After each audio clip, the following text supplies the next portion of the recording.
court, Leslie M. Conklin for the homeowners, Stephen and Esperanza Hatadises.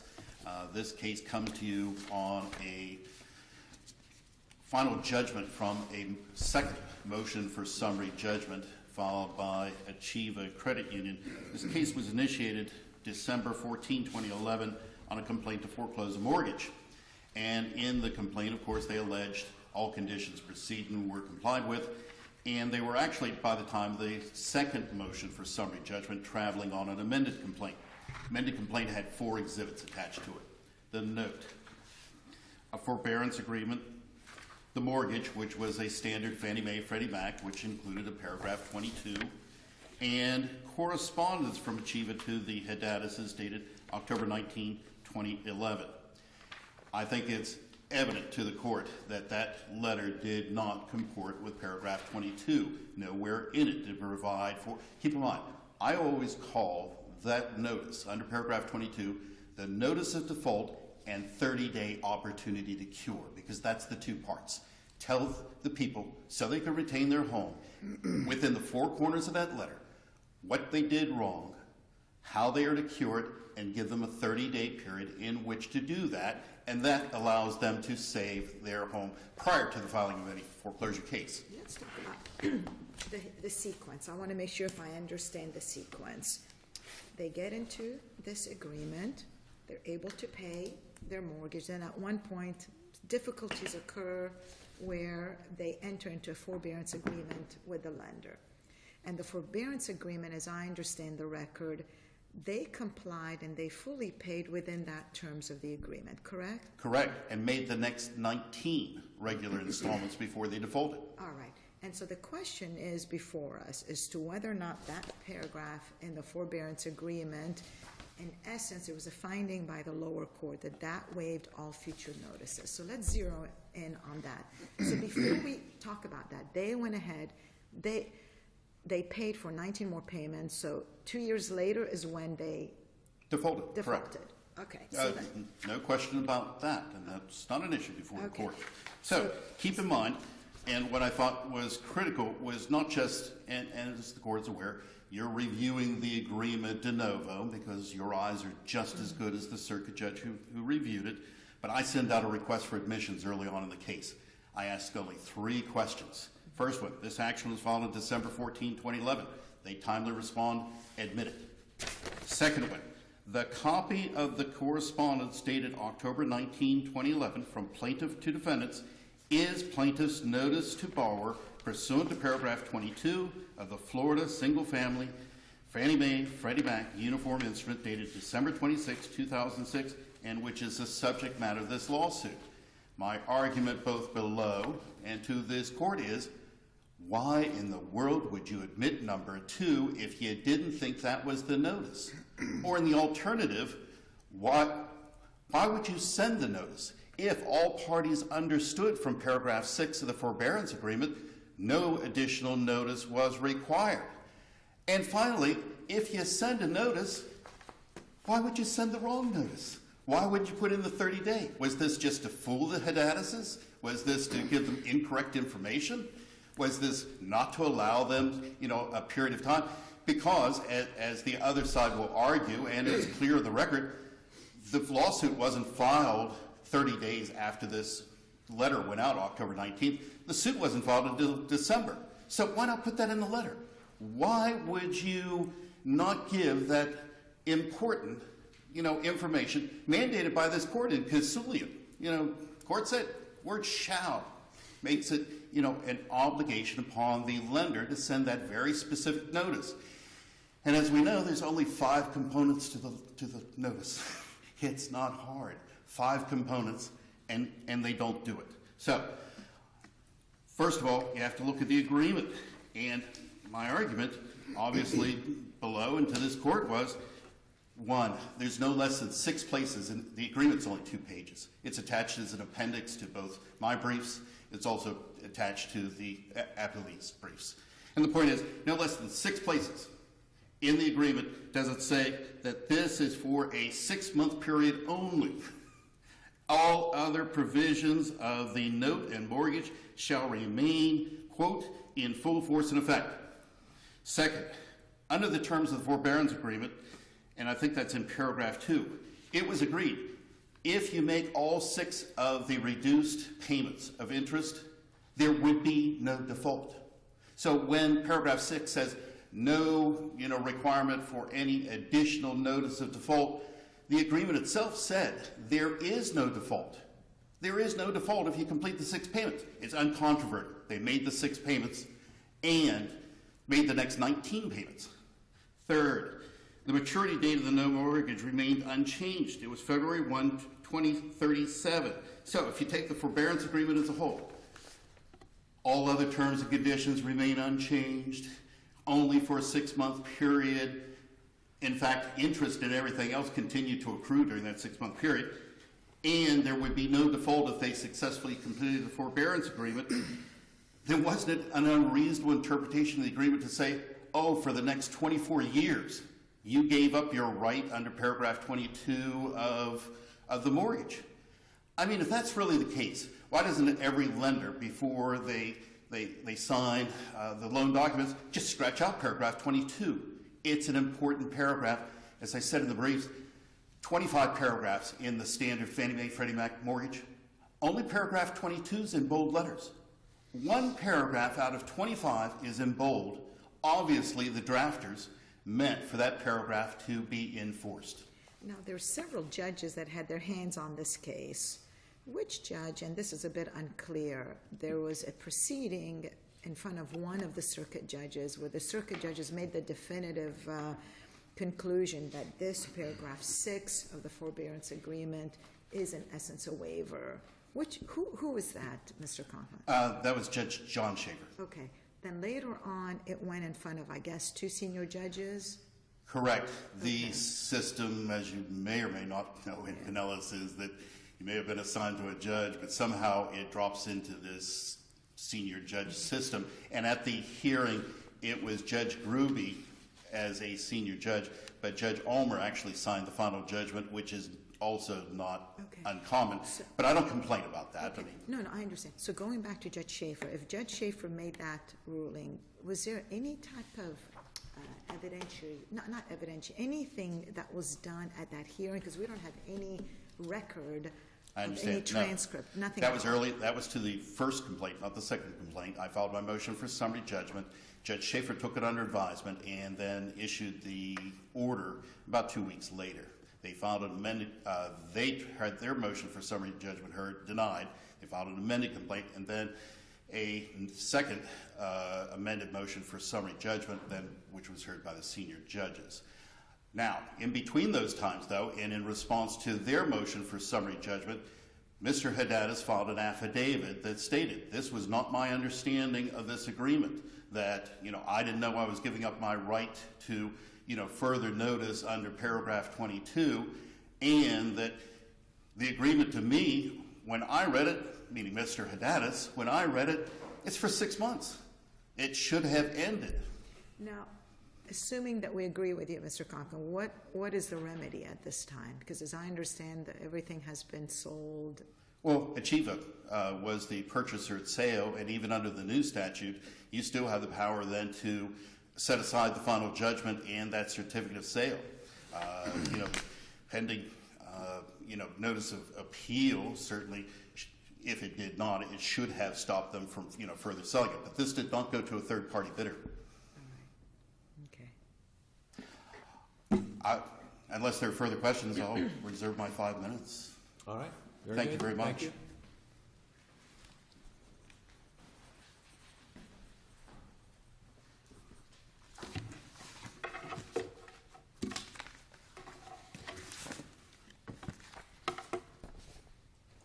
May it please the court, I'm Loretta O'Keefe, and I represent the Appellee Achieva Credit Union. The record is very insufficient in this case. There's no citations in the record to any place where the appellants make the arguments that they are making to the trial, that they made to the trial court. There's no transcript of the hearing before Judge Schaefer, and that was the defendant's motion for summary judgment. There is no transcript of the Achieva's motion for summary judgment to its original complaint. And there is no transcript of the motion for summary judgment by Achieva to its amended complaint. Well, isn't it clear that Judge Schaefer made his determination from plain terms of the forbearance agreement? Yes. Can't we do that? Yes. Except if there was, if you're trying to interpret the meaning of the parties, and there was no finding by Judge Schaefer that this was ambiguous. There was no consideration of any parole evidence, that parole evidence should not be admitted. It looks to be that the agreement, it is very short. And it says that it's supposed to be, the agreement is deemed to be jointly drafted. There's, in the third wherefore provision of the forbearance agreement, there is a statement that there's a waiver of any and all legal defenses by the borrowers. Well, that was legal defenses. I assume that this forbearance agreement is a result of a default. And Yes. that is the waiver of any defenses as to the initial default, not this particular default, which is before us now. My question is the last sentence of paragraph 6. Furthermore, borrowers acknowledge that no further notice of default is necessary, and any additional notice of default of this agreement is hereby waived. It doesn't make any reference to paragraph 22 in the note. It doesn't make any reference to the overall 30-year note. It simply says any additional notice of default of this agreement is hereby waived. How can you reach any other conclusion that this agreement is indeed the forbearance agreement to the exclusion of the note? It makes no reference to the 30-year note. Correct. As I understand it, the Judge Schaefer was looking at the paragraph 6 in the forbearance agreement as being in 3 parts. Specifically that there's a change in the payment during the forbearance period as provided by the agreement. Furthermore, borrowers acknowledge no further notice of default is necessary, and any additional notice of default of this agreement is hereby waived. This, when you look at the and you look at the beginning, it's a very broad paragraph. And at that hearing, Judge Schaefer determined that that was a waiver. We proceed from that order finding a waiver to an amended complaint and a motion for summary judgment. And during that motion for summary judgment by Achieva on his amended complaint, there was no affidavit in opposition. There was no objection by the Hatadises. There's no transcript showing that there was any oral objections made to the entry of a summary judgment. So we have an order finding a waiver, and we have no viable defenses. Well, the bank's conduct subsequent to this is inconsistent with the belief that this is a waiver, because the bank sends a very detailed notice of default October 19, 2011, and but for including that they had 30 days to cure the default, this notice may substantially comply with paragraph 22, may not. But this is a pretty detailed notice of defaults. If you're arguing that this is a waiver, why would you even send this letter? The letter is not consistent with paragraph 22. It's a certified letter from the bank notifying them of a default. So why is the bank doing this if they believe this is a waiver? The forbearance agreements, these workouts, each and every workout agreement is going to be different, and it's going to be the parties specific at the time that they did this forbearance agreement. And when you consider these agreements, each and every agreement has a stated meaning and purpose. It's the Taylor versus Taylor case. And in this case, in this forbearance agreement, there was the intention to create the acknowledgement of no further notice of default. But Achieva, they did send out this correspondence reconciling the forbearance agreement and the waiver with the correspondence. It was simply a matter that they probably believed that a correspondence was either still required, or they didn't understand that whoever sent the notice didn't realize that there was a forbearance in this case. You know, Ms. O'Keefe, I think your argument may have been stronger if you look at paragraph 6 of the forbearance agreement, the word quote, or these two words, this agreement would not be there, then I think your argument would have been much stronger. But it's, we review this as I think you'd agree, de novo. We get to do a de novo review.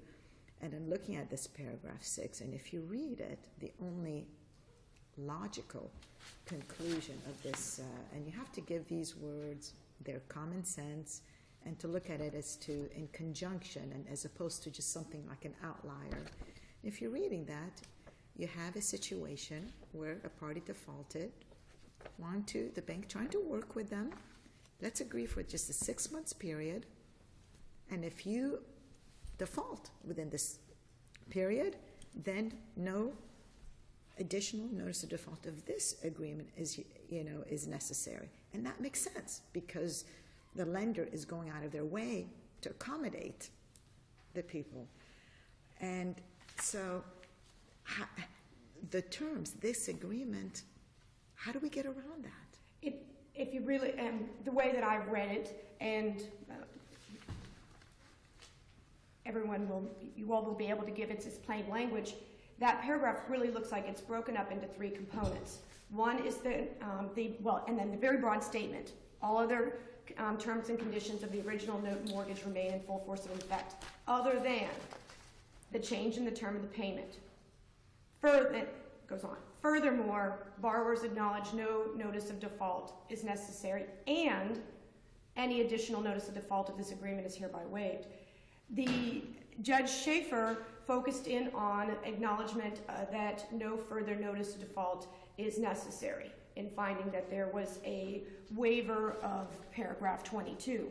And that's, I believe, without any record of the transcript, that's how we get to the order denying the Hatadises motion for summary judgment. We have this finding that there's a waiver. Then we go to move forward and we have a summary judgment hearing, and the only defense that they have was refuted by this waiver provision, and then they put on no further evidence. There was, because of this order by Judge Schaefer back in 2012, when you go forward to the MSJ by Achieva, they made a strategic decision not to oppose Achieva's motion for summary judgment and bring this complaint, but that's very risky. Or they realized that there was this waiver finding and that there was no opposition given to the motion for summary judgment. Now, Mr. Conklin made a reference about that his client filed an affidavit. When was that filed in the scheme of all of this? There was an earlier affidavit filed, and that earlier affidavit was filed as an answer to the very first motion for summary judgment that was filed by Achieva. So there was the first motion for summary judgment filed by Achieva, and then to that motion they filed an affidavit. That motion for summary judgment was denied, and Achieva fixed the issue, and that was a venue provision was missing in the complaint. They fixed it by filing an amended complaint. So we're traveling on the amended complaint, but yes, there was an affidavit in opposition. There was no affidavit, no objections, no memorandum of law to the current, to the motion for summary judgment that led to the entry of the final judgment. And I guess my question to you, under the facts of this case, perhaps an affidavit is not necessary because this is mainly, it's an interpretation of the contract itself. And because it's an interpretation of contract, you really don't need affidavits. So we could proceed without any affidavit and to make this determination as whether or not this was appropriate under these circumstances. It's correct, but I believe what the appellant should have done was appellant should have raised some issue at the summary judgment hearing so that the trial court could have dealt with the issue at that time, that the Achieva Credit Union could have had a motion for summary judgment denied and filed a second amended complaint. Second amended complaints, are not unheard of. They could have asked the court to abate the case, filed a corrected notice of default, and then proceeded on the new notice of default with an amended complaint. Nothing was addressed at the trial court to allow Achieva to fix this until after this final judgment was entered. And Who bears the burden? You're bringing the lawsuit on behalf of your client. Your client needs to prove. You have the burden of proof to show we have this agreement, they're in default, we need to get a judgment. So it's not up to them to bring to the court's attention, the things that you need to prove to them. So it's kind of, you're asking, your argument at this time, you're basically trying to shift the burden of proof, but isn't that basically up to your client to make that showing? yes, the plaintiff always has the burden of proof in a motion for summary judgment. This is a little bit unique. All the cases cited by the appellant are all cases where there was no notice of default, no reference to a fault, and the defenses were still viable. In this particular case, though, we have the order finding a waiver, and so therefore we go for summary judgment, and we have proven that they're standing, and we have proven that they're in default, and we have a waiver of the notice of default provision. And that's assuming that the waiver is valid, and I guess that's the question, because that's in the case. It's something for us to consider. So if you start with the premise that, and they probably thought this is an invalid ruling, they could just do what they've done and wait for it to come up on appeal for us to consider. They have no obligation. I guess that's my question. Do they have an obligation, a legal obligation, to bring it to your attention? Oh, oops, Achieva, you better do this in order to make your judgment stronger against them?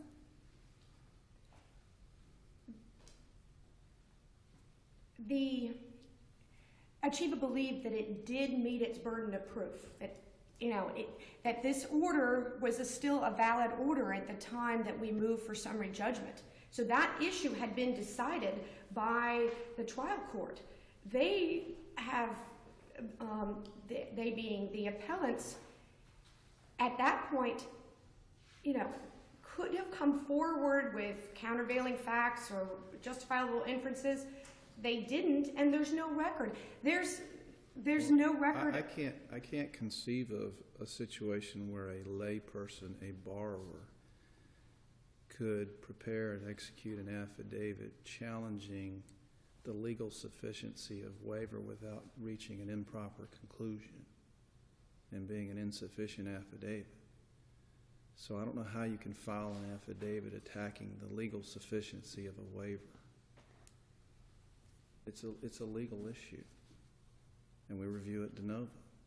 And I think your problem is that the forbearance agreement refers to this agreement, not the note. Thank you. Thank you, ma'am. All right, Mr. Conklin, you have 5 minutes left, sir. Thank you. I will not use all of it.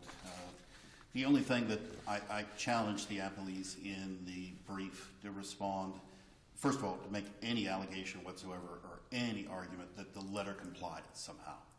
They didn't. Also today, oral argument as well as in the brief, I challenged them, why did you admit the request for admission that said this is your paragraph 22 notice? They could have denied that and said, we didn't have to, it was waived. They didn't do it. The question couldn't have been more specific.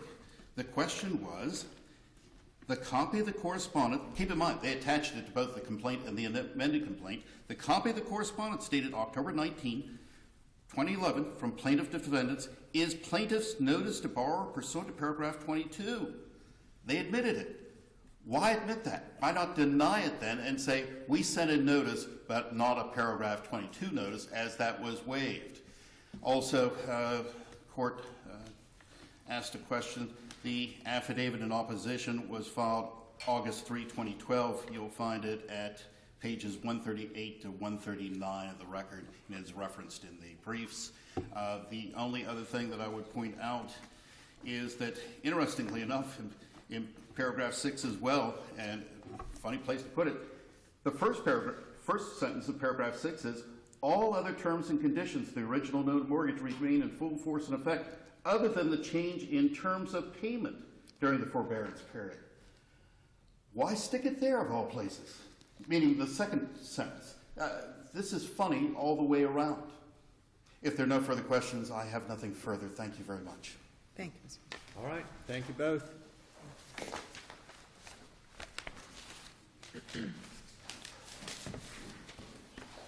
The next case is U.S. Bank.